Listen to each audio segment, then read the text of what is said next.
The Latin War was a conflict between the Roman Republic and its neighbors, the Latin peoples of ancient Italy. It ended in the dissolution of the Latin League, and incorporation of its territory into the Roman sphere of influence, with the Latins gaining partial rights and varying levels of citizenship. Background: the Latins did not have any central government, but were divided into a number of self-governing towns and cities with a shared language, culture and some legal and religious institutions. In the 5th century BC, these city-states had formed a mutual military alliance, the Foedus Cassianum, primarily to resist the raids and invasions of two neighboring peoples, the Equi and the Volscia. As the largest Latin city, Rome naturally enjoyed a leading position in this alliance. By the early 4th century BC, the Latins were no longer threatened by invasions, but instead feared an increasingly powerful Rome. Several wars between Rome and other Latins, now often found fighting besides their former enemies the Volscia, are recorded for the first half of the 4th century.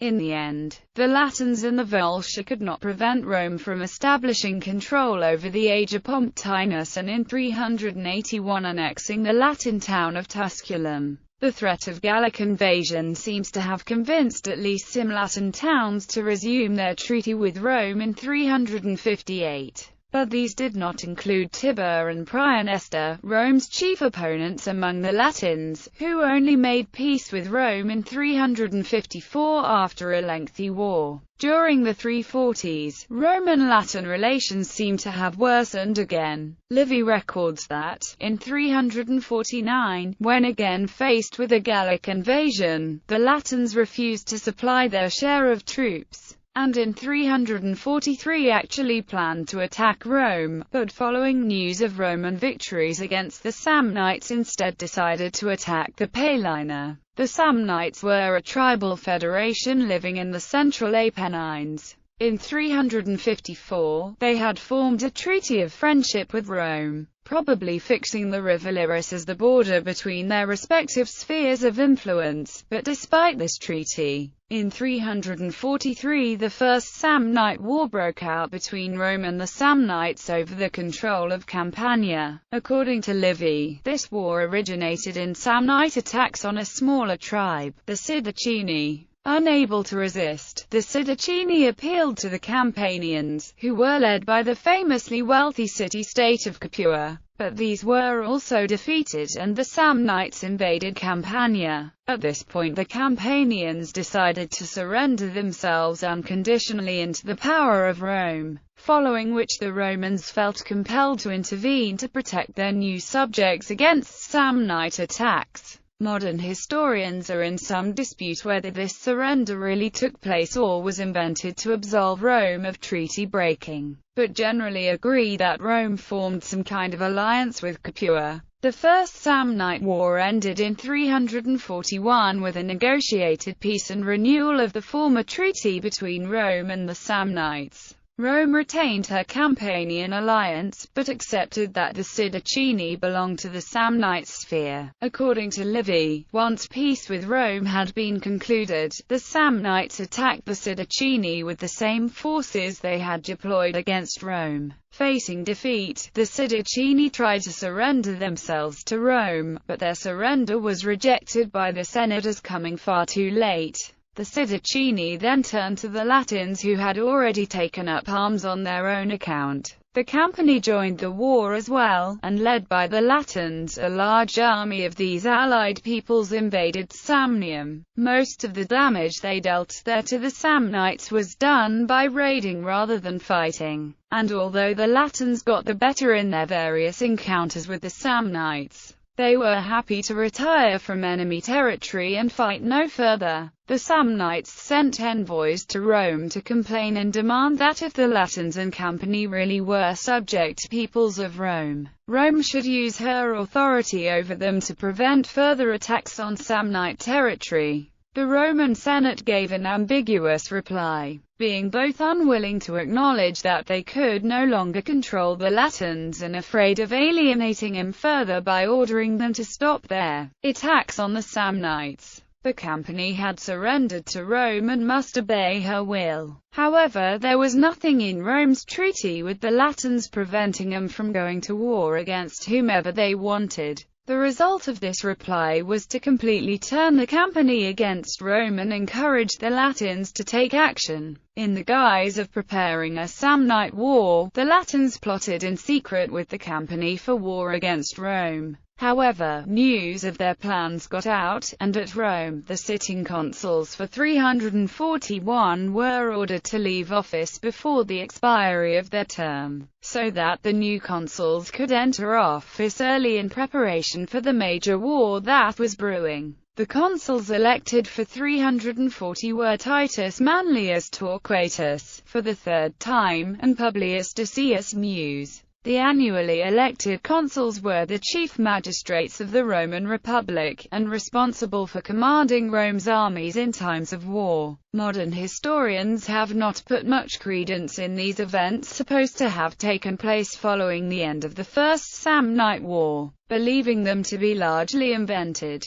There are several similarities with the events supposed to have started the Samnite War. The Samnites are once again at war with the Sidicini and a surrender offer is made to Rome, and this duplication is unlikely to be historical. This time the surrender is refused, showing the moral superiority of the Roman Senate. The supposed secret plotting between the Latins and company are also likely to be inventions, inspired by similar secret talks held by the Italians before the outbreak of the Social War, news of which were also leaked to the Romans. Outbreak. Ancient account Livy writes that when the Romans learnt of the Latins' secret talks with the Campanians, they sent for the 10 leading men among the Latins to come to Rome and receive instructions, pretending to be concerned for the Samnites. At this time, the Latins had 2 praetors, Annius of Setia and L. Numisius of Circari, both colonies.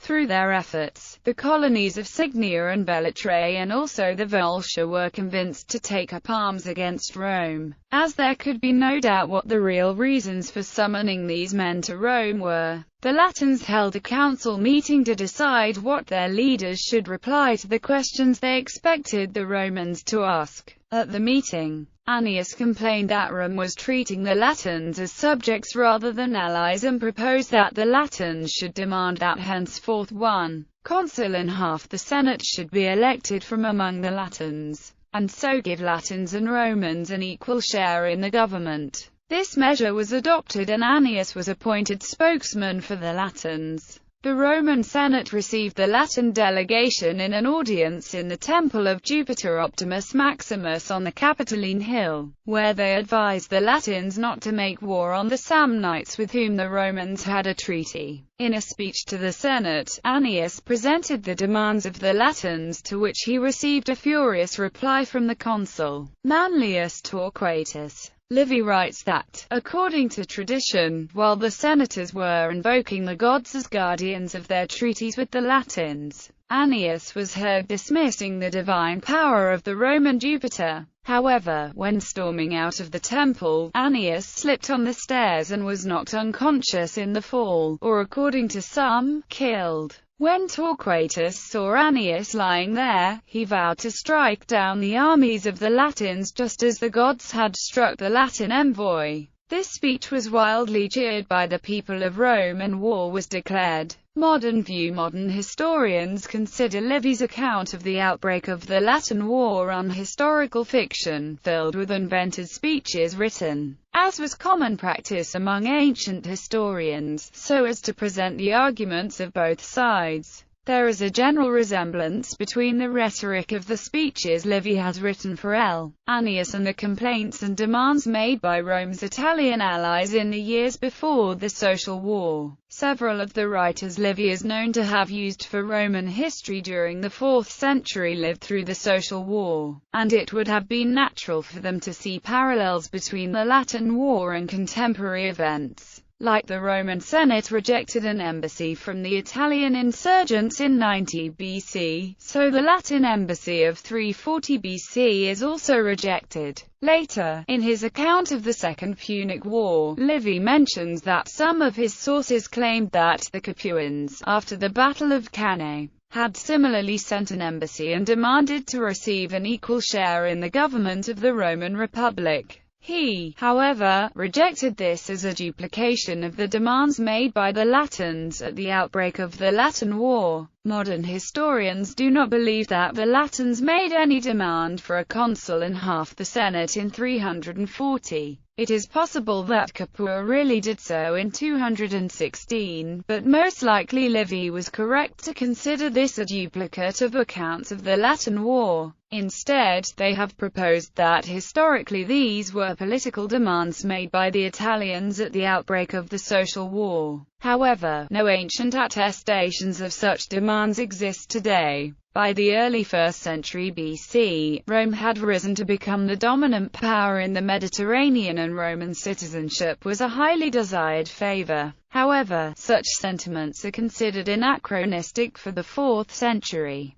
In 340, Rome was still only a local power in Latium, but whose aggressiveness and recent expansion into Campania was an increasing threat to the independence of the smaller Latin communities who risked becoming entirely surrounded by Roman territory, rather than being caused by the Roman refusal to share their government with the other Latins. The Latin War was a final bid by the Latins to preserve their own independence. In this endeavor they were joined by the Volsci, who were much in same situation as the Latins, and the Campani, Sidicini and Aurunci, three peoples who all risked being squeezed between the growing powers of central Italy, Rome and the Samnites. The southeastern campaign 340 BC. The Latins entered Samnium. The Roman Samnite army moved to the Fucine Lake, then, avoiding Latium, entered the Campanian territory and attacked the Latins and Campanians near Mount Vesuvius. In the Battle of Vesuvius, the Romans, under consuls Decius Mus and T. Manlius Torquatus Imperius, defeated the Latins.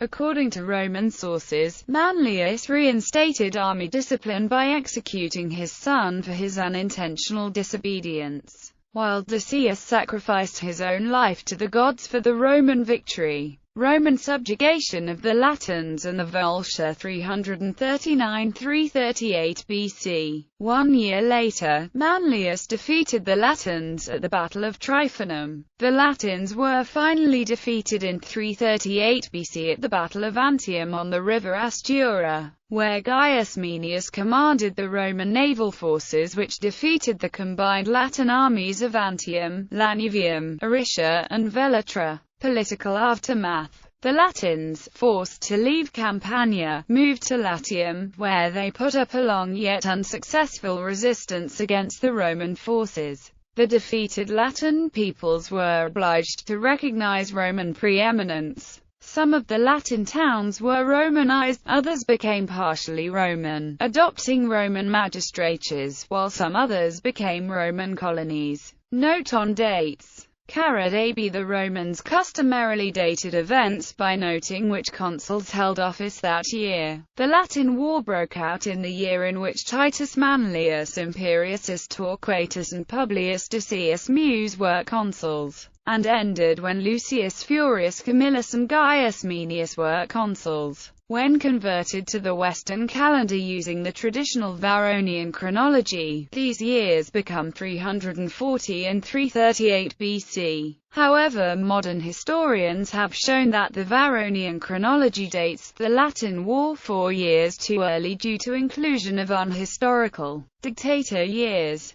Despite this known inaccuracy, the Varronian chronology remains in use by convention also in academic literature and is therefore also the chronology used in this article. Forsyth pp. 369–370.